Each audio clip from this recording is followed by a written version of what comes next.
여러분 반갑습니다. 이해가 되는 성경 통독 10번째 시간입니다. 창세기 47장인데요. 잠깐 아브라함과 이삭과 야곱 이 세 사람이 살았던 시대 연대에 대해서 잠깐 설명드리겠습니다. 이 세 분을 족장이라고 불러요. 이스라엘 민족의 조상이다. 그런 의미가 되죠. 그래서 아브라함, 이삭, 야곱을 족장이라 부르는데 이 세 분이 살았던 시기는 대략 예수님 태어나시기 전, 그러니까 우리가 그걸 BC라 하죠. 예수님 태어나시기 전 2000년에서 1500년 사이 정도로 봅니다. 그러니까 문화적으로 보면 청동기 시대였던 것으로 보이고요.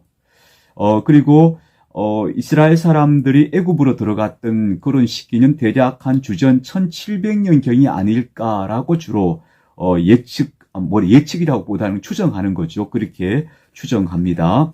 자, 읽어보겠습니다. 창세기 47장입니다.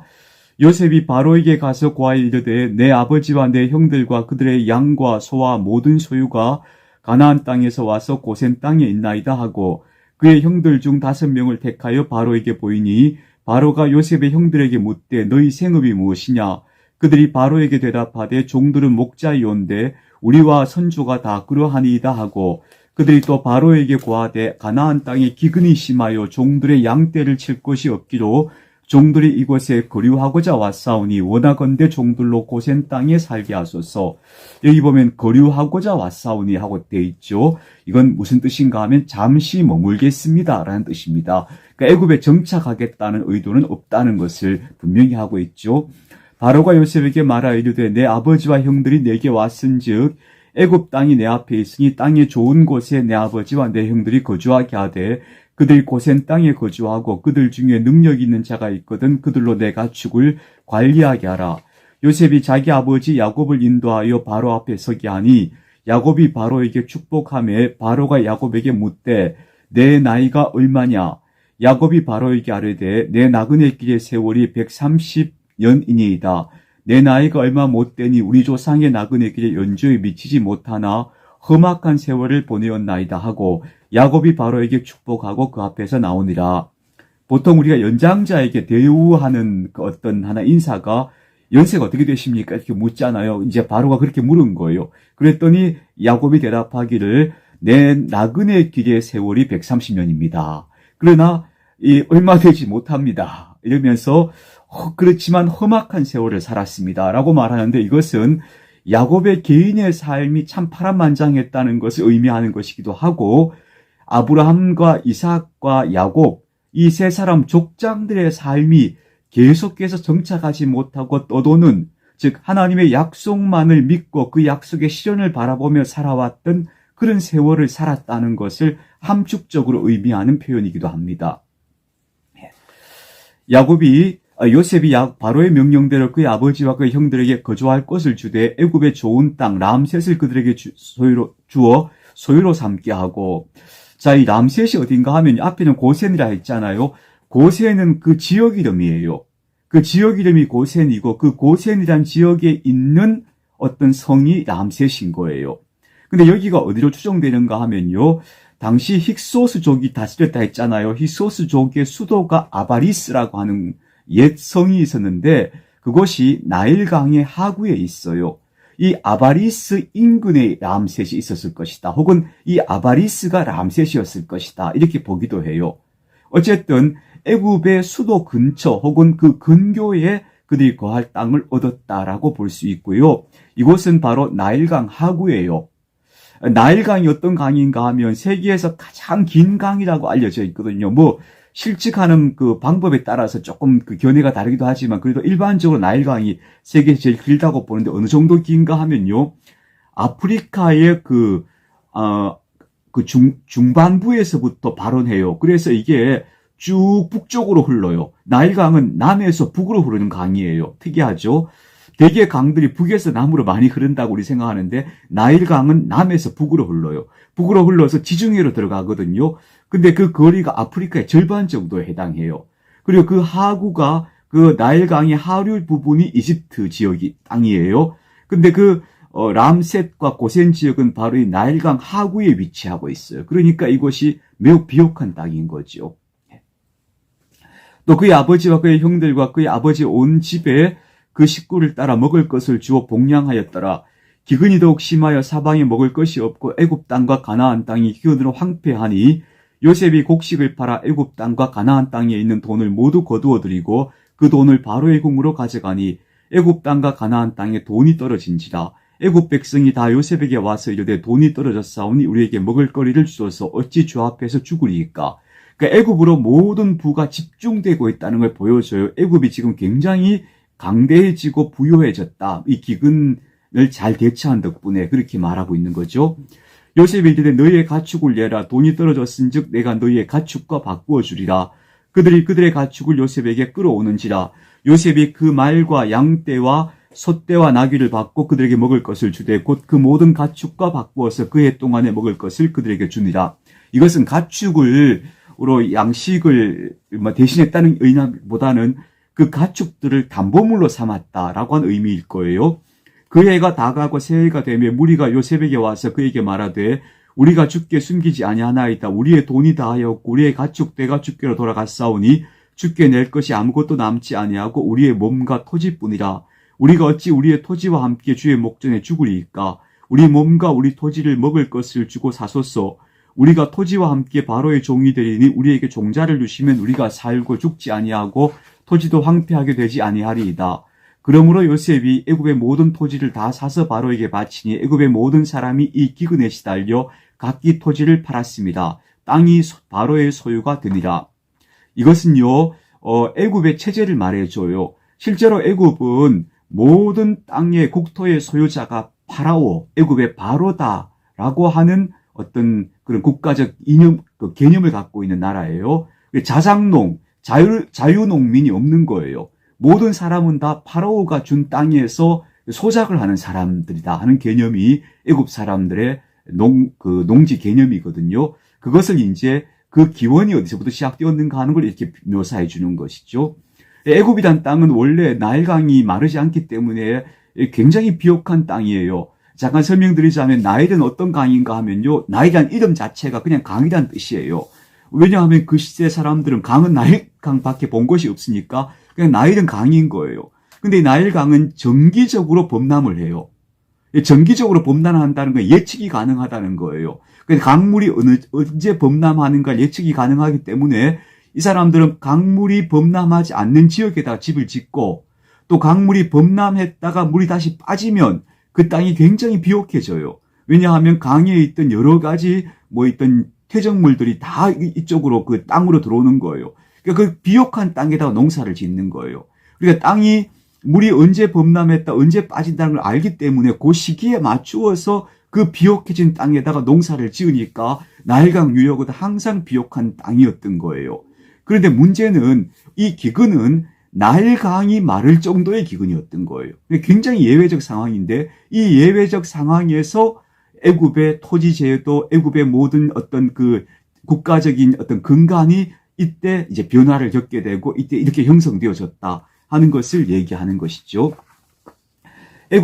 요셉이 애굽 땅 이 끝에서 저 끝까지 백성들을 성읍들에 옮겼으나 제사장들 토지는 사지 아니하였으니 제사장들은 바로에게서 녹을 받음이라.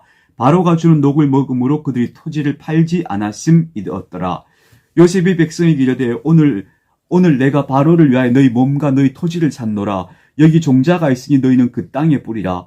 추수의 5분의 1을 바로에게 상납하고 5분의 4는 너희가 가져서 토지의 종자로도 삼고 너희의 양식으로도 삼고 너희 가족과 어린 아이들의 양식으로도 삼으라. 그들이 이르되 주께서 우리를 살리셨사오니 우리가 주께 은혜를 입고 바로의 종이 되겠나이다. 요셉이 애굽 토지법을 세우매 그 5분의 1이 바로에게 상납되나 제사장의 토지는 바로의 소유가 되지 아니하여 오늘날까지 이르니라.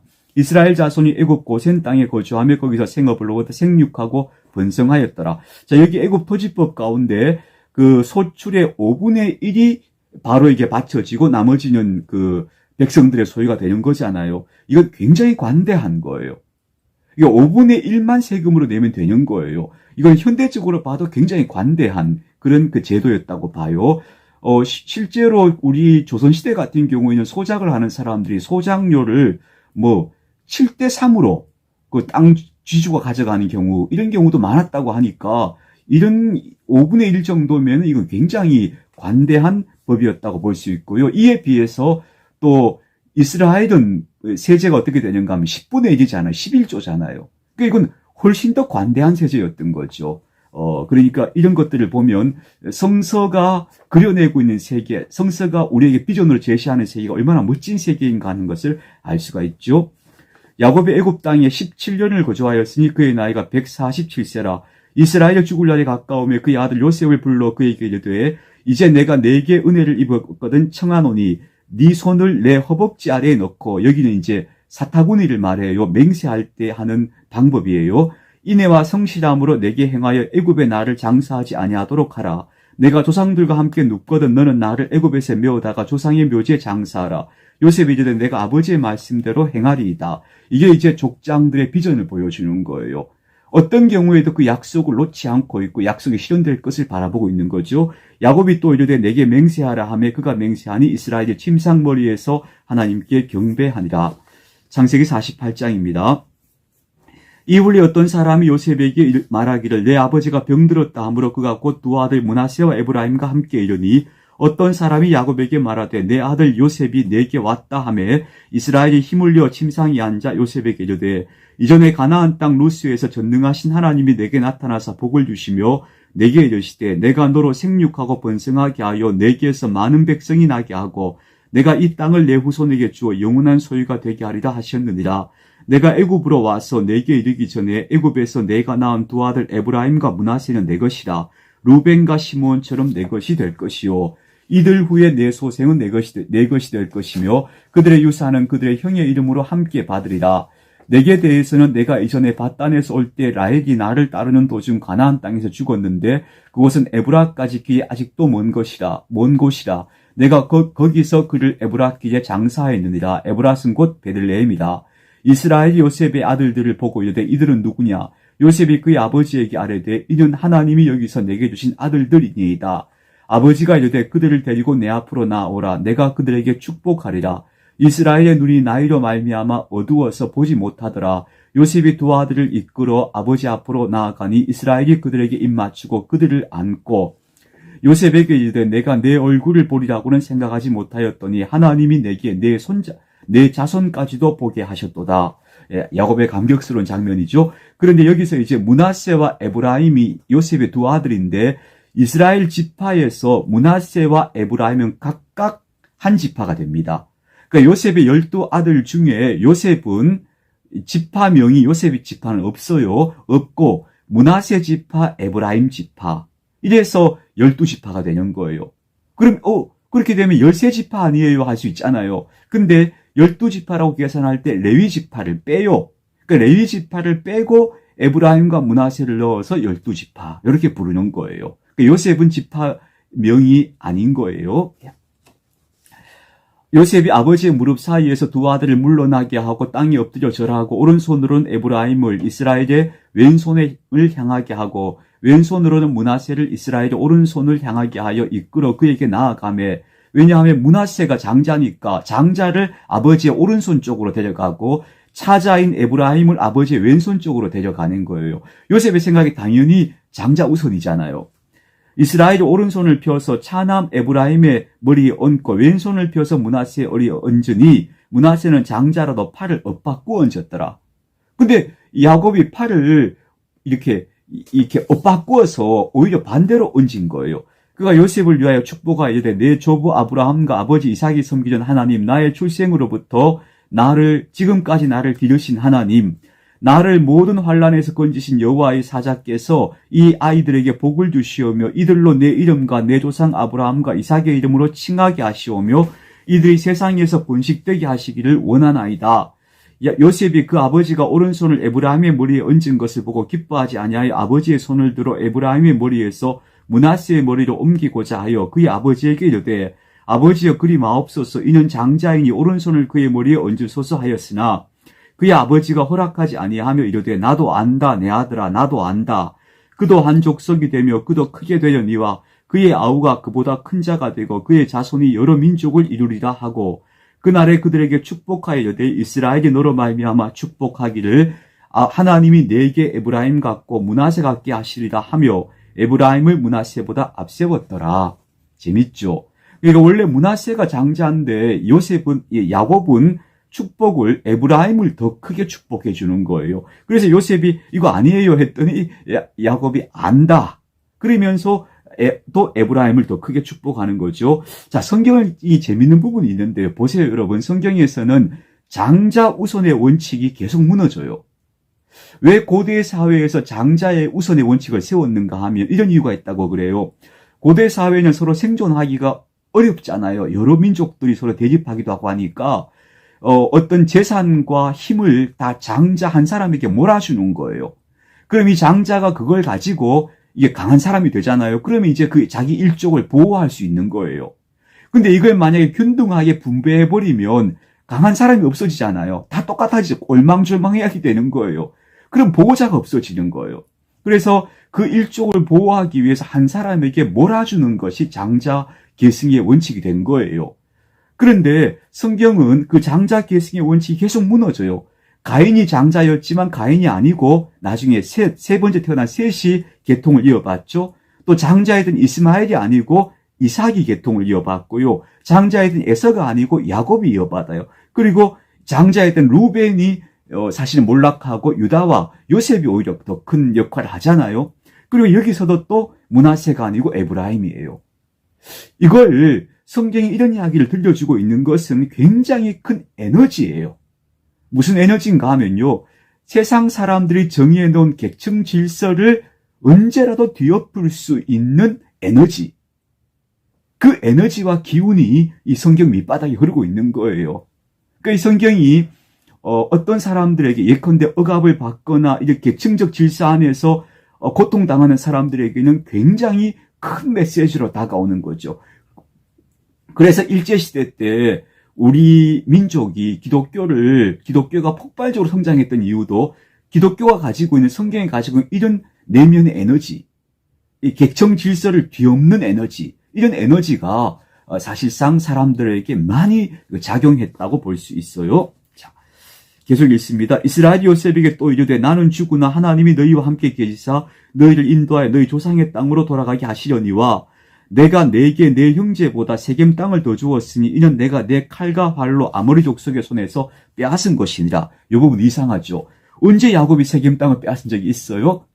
여기 이야기가 아마 앞에서 디나의 이야기와 연결되는 이야기로 봐요. 그래서 이걸 마치 야곱이 세겜을 정복한 것처럼 묘사하고 있는데 이것은 또 다른 전승이다 라고 보는 거예요. 앞에서 말씀드렸죠. 여러 구전이 있는데 성경은 그런 구전들을 다 우리에게 전해주고 있다고 보는 거죠. 자, 창세기 49장입니다. 야곱이 그 아들들을 불러 이르되 너희는 모이라. 우리가 후일에 당할 일을 내가 너희에게 이르리라. 너희는 모여 들으라. 야곱의 아들들아 너희 아버지 이스라엘에게 들을지어다. 자, 이것이 마지막 의식이에요. 이삭이 그 에서와 야곱을 축복한 것처럼 야곱도 그 아들들에게 마지막으로 의식을 하는데요. 이게 이제 축복이라고 표현되어 있습니다만 사실상 축복도 있고 저주도 있어요. 저주스러운 말이 들어있거든요. 그래서 이걸 어떻게 보는가 하면요. 아들들에 대한 경계의 말, 주의하라는 말로 포함이다. 그런 것들을 다 함께 해서 축복이라고 보는 거죠. 축복의 말이라고 해서 꼭 좋은 말이 아니에요. 그러니까 훈계하고 교훈하는 것도 축복이 되는 거죠. 자, 그런데 이 야곱의 이야기가 나중에 각 지파들의 운명과 굉장히 깊은 관련을 갖게 돼요. 그래서 이제 혹자는 이걸 어떻게 보는가 하면 나중에 이게 편집이 될 때 나중에 역사가 여기 반영되었다라고 보기도 하지만 일단 우리는 야곱이 그 아들들의 운명을 예견하고 그래서 경계의 말로 준 것이다. 이렇게 우리가 좀 받아들이고 읽었으면 좋겠어요. 읽어봅시다. 루벤아 너는 내 장자요 내 능력이요 내 기력의 시작이라. 윗붕이 월등하고 권능이 탁월하다마는 물의 끓음 같았은즉 너는 탁월하지 못하리니 내가 아버지의 침상이 올라 더럽혔음이로다. 그가 내 침상에 올랐었도다. 그래서 루벤은 능력이 있어요. 기력도 있고 그러나 그가 도덕적이지 못했던 거예요. 또 아버지 앞에서 올바르지 못했던 거예요. 그래서 사실상 루벤 지파는 나중에 거의 소멸하다시피 해요. 가장 일찍 소멸하는 지파가 루벤 지파로 봐요. 그리고 성경에 나온 위대한 인물 중에 루벤 지파에서 한 사람도 안 나와요. 기록 그런 사람이 없어요. 시므온과 레위는 형제요 그들의 칼은 폭력의 도구로다. 내 호나 그들의 모의에 상관하지 말지어다. 내 영광아 그들의 집회에 참여하지 말지어다. 그들이 그들의 분노대로 사람을 죽이고 그들의 혈기대로 소의 발목 힘줄을 끊었음이로다. 그 노여움이 혹독하니 저주를 받을 것이요 분기가 맹렬하니 저주를 받을 것이라. 내가 그들을 야곱 중에서 나누며 이스라엘 중에서 흩으리로다. 참 이게 저주의 말이잖아요. 그래서 이제 여기서 보면 이스라엘 중에 흩는다는 표현은 나중에 레위 지파는요 하나의 지파로서 모여 사는 게 아니고 이스라엘 지파 중에 다 흩어져 살게 되거든요. 그런 길을 예견했다라고 보기도 합니다. 유다야 너는 내 형제의 찬송이 될지다. 내 손이 내 원수의 목을 잡을 것이요 내 아버지의 아들들이 내 앞에 절하리로다. 유다는 사자 새끼로다. 내 아들아 너는 움킨 것을 찢고 올라갔도다. 그가 엎드리고 웅크림이 수사자 같고 암사자 같으니 누가 그를 범할 수 있으랴. 규가 유다를 떠나지 아니하며 통치자의 지팡이가 그 발사에서 떠나지 아니하기를 실로가 오시기까지 이르리니 그에게 모든 백성이 복종하리로다. 왜 유다 지파가 이렇게 큰 복을 받고 또 통치자의 지팡이가 떠나지 않는다고 말하는가 하면 유다 지파에서 다윗 왕조가 나오잖아요. 그리고요 우리는 이제 여기서 뭘 보는가 하면 그 다윗의 후손으로 예수님이 오셨다고 보는 거죠. 그래서 예수님을 여기서 이미 야곱이 예견하고 있다고 보는 거예요. 그의 나귀를 포도나무에 매며 그의 암나귀 새끼를 아름다운 포도나무에 맬 것이며 또 그 옷을 포도주에 빨며 그의 복장을 포도즙에 빨리로다. 그의 눈은 포도주로 인하여 붉겠고 그의 이는 우유로 말미암아 희리로다. 굉장히 좋죠. 그러니까 포도주에다 옷을 빨 정도로 풍요 내지는 복받는 삶이 된다는 거죠. 스불론은 해변에 거주하리니 그곳은 배 매는 해변이라. 그의 경계가 시돈까지로다. 원래 그 유대인들은 다 내륙에 사는 내륙민족인데 스불론은 해변을 주거지로 해변 지역을 어떤 발판으로 삼고 살아가는 지중해를 터전으로 살아가는 그런 지파가 돼요. 이사갈은 양의 우리 사이에 꿇어 앉은 건장한 나귀로다. 그는 쉴 곳을 보고 좋게 여기며 토지를 보고 아름답게 여기고 어깨를 내려 짐을 메고 앞지 아래 섬기려다. 이사갈 지파는 고단한 삶을 살게 될 거라는 거예요. 이사갈 지파가 나중에 차지하게 되는 땅이 척박하고 또 그 주위에 많은 이민족들이 있어서 고단한 삶을 산다는 의미가 돼요. 다는 이스라엘의 한 지파같이 그의 백성을 심판하리라. 다는 길섭의 뱀이요 새끼의 독사로다.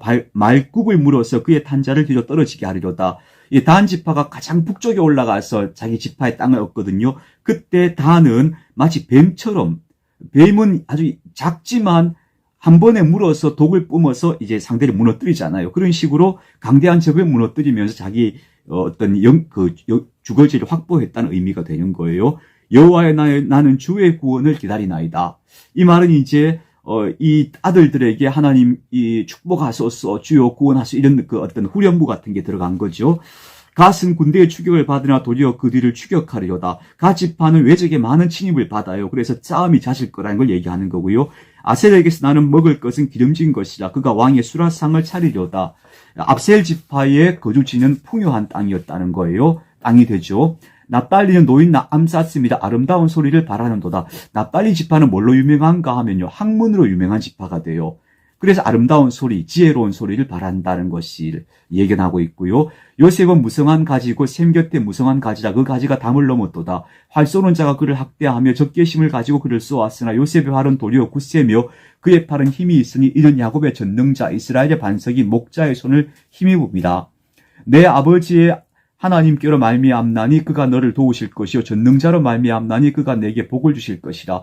위로 하늘의 복과 아래로 깊은 샘의 복과 젖먹이는 복과 태의 복이로다.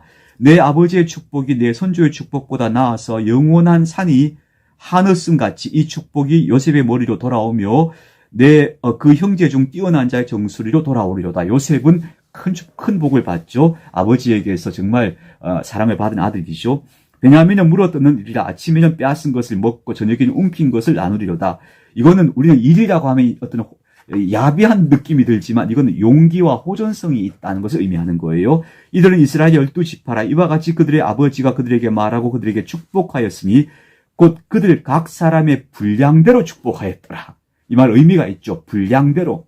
그 됨됨이대로 축복을 받았다는 의미가 되는 거예요. 그래서 제가 말씀드렸잖아요. 인격이 운명이라고. 그가 그들에게 명하여 이르되 내가 내 조상들에게로 돌아가리니 나를 햇사람 에브론의 밭에 있는 굴에 우리 선조와 함께 장사하라. 이 굴은 가나안 땅 마므레아 막벨라 밭에 있는 것이라. 아브라함이 헷 사람 에브론에게서 밭과 함께 사서 그의 매장지를 삼았으므로 아브라함과 그의 아내 사라가 거기 장사되었고 이삭과 그의 아내 리브가도 거기 장사되었으며 나도 레아를 그곳에 장사하였노라. 이 밭과 거기에 있는 굴은 헷 사람에게서 산 것이니라. 즉 아브라함이 샀던 그 매장지에 나를 묻어달라는 것이죠. 근데 재밌는 것은 여기 보면 나도 레아를 거기 장사하였노라는 거예요. 레아가 남편의 사랑을 받지 못한 슬픈 세월을 살았지만 그러나 적어도 야곱에게 있어서 그 어떤 정통성 있는 배우자는 레아였던 거예요. 그래서 그 매장지에 레아가 매장된 거예요. 야곱이 아들에게 명하기를 마치고 그 발을 침상에 모으고 숨을 거두니 그의 백성에게도 돌아갔더라. 야곱도 복된 삶을 살았죠. 자, 왜냐하면 천수를 다한 삶이니까요. 자, 50장 빨리 읽어봐야 되는데 시간이 지금 25분입니다. 요셉이 그의 아버지 얼굴에 굽부려 울며 입 맞추고 그 수종들은 의원에게 명하여 아버지의 몸을 향으로 처리하게 하며 의원이 이스라엘에게 그대로 하니 40일이 걸렸으니 향으로 처리하는 데는 이날 수가 걸림이며 애굽 사람들은 70일 동안 그를 위하여 곡하였더라. 곡하는 기한이 지나매 요셉이 바로의 궁에 말하여 이르되 내가 너희에게 은혜를 입었으면 원하건대 바로의 귀에 아뢰기를 우리 아버지가 나로 맹세하게 하여 이르되 내가 죽거든 가나안 땅에 내가 파놓은 묘실에 나를 장사하라 하였나니 나로 올라가서 아버지를 장사하게 하소서 내가 다시 오리이다 하라 하였더니 바로가 이르되 그가 내게 시킨 맹세대로 올라가서 내 아버지를 장사하라. 요셉이 자기 아버지를 장사하러 올라가니 바로의 모든 신하와 바로 궁의 원로들과 애굽 땅의 모든 원로와 요셉의 온 집과 그의 형제들과 그의 아버지의 집이 그와 함께 올라가고 그의 어린 아이들과 양떼와 소떼만 고센 땅에 남겼으며 병거와 기병이 요셉을 따라 올라가니 그때가 심히 컸더라. 그들이 요단강 건너편 아다타장 마당에 이르러 거기서 크게 울고 애통하며 요셉의 아버지를 위하여 7일 동안 애곡하였더니 그 땅 거민 가나안 사람들이 아단 마당의 애통을 보고 이르되 이는 애굽 사람의 큰 애통이라 하였으므로 그 땅 이름을 아벨 미스라임이라 하였으니 곧 요단강 건너편이더라. 야곱의 아들들이 아버지가 그들에게 명령한 대로 그를 위해 따라 행하여 그를 가나안 땅으로 메어다가 마므레 앞 막벨라 밖굴에 장사하였으니 이는 아브라함이 헷 족속 에브론에게서 밭과 함께 사서 매장지를 삼은 곳이더라. 요셉이 아버지를 장사한 후에 자기 형제와 호상꾼과 함께 애굽으로 돌아왔더라. 요셉의 형제들이 그들의 아버지가 죽었음을 보고 말하되 요셉이 혹시 우리를 미워하여 우리가 그에게 행한 모든 일을 다 갚지는 아니할까 하고 요셉에게 말을 전하여 이르되 당신의 아버지가 돌아가시기 전에 명령하여 이르시기를 너희는 이같이 요셉에게 이르라 내 형들이 내게 악을 행하였을지라도 이제 바라건대 그들의 허물과 죄를 용서하라 하였나니 당신 아버지의 하나님의 종들이 우리 죄를 이제 용서하소서 하며 요셉이 그들이 그에게 하는 말을 들을 때 울었더라. 그의 형들이 또 친히 와서 요셉의 앞에 엎드려 이르되 우리는 당신의 종들이니이다. 요셉이 그들에게 이르되 두려워하지 마소서 내가 하나님을 대신하리이까. 당신들은 나를 해하려 하였으나 하나님은 그것을 선으로 바꾸사 오늘날과 같이 많은 백성의 생명을 구원하게 하시려 하셨나니 당신들은 두려워하지 마소서 내가 당신들과 당신들의 자녀를 기르리이다 하고 그들을 간곡한 말로 위로하였더라.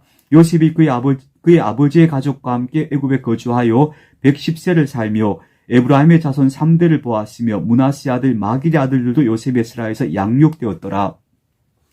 요셉이 그의 형제들에게 이르되 나는 죽을 것이나 하나님이 당신들을 돌보시고 당신들을 이 땅에서 인도하여 내사 아브라함과 이삭과 야곱에게 맹세하신 땅에 이르게 하시리라 하고 요셉이 또 이스라엘 자손에게 맹세시켜 이르기를 하나님이 반드시 당신들을 돌보시리니 당신들은 여기서 내 해골을 메고 올라가겠다 하라 하였더라. 요셉이 110세의 죽음에 그들이 그의 몸에 향재료를 넣고 애굽에서 입관하였더라. 보세요. 마지막 마무리가 다시 또 형제들과의 화해인데요. 그 화해의 핵심이 뭐냐 하면은 하나님의 섭리로 받아들인 거예요. 그 모든 일들을. 그게 화해의 핵심이었던 거죠. 그리고 마지막으로 요셉이 죽었는데 그 죽음이 뭘로 이어지는가 하면 미래를 향해 가는 거예요. 출애굽기를 향해서 나아가는 그 미래를 바라보는 당부죠. 내 시신을 가지고 나가라는 거예요. 근데 여러분 성경을 보시면 성경의 모든 책은 마지막이 다 열린 결말이에요. 다 미래로 나가요. 그게 성경이 보여주는 놀라운 특징 중에 하나예요. 자, 여러분 수고하셨습니다. 오늘 여기까지 하겠습니다. 오늘도 좋은 날 되시기 바랍니다.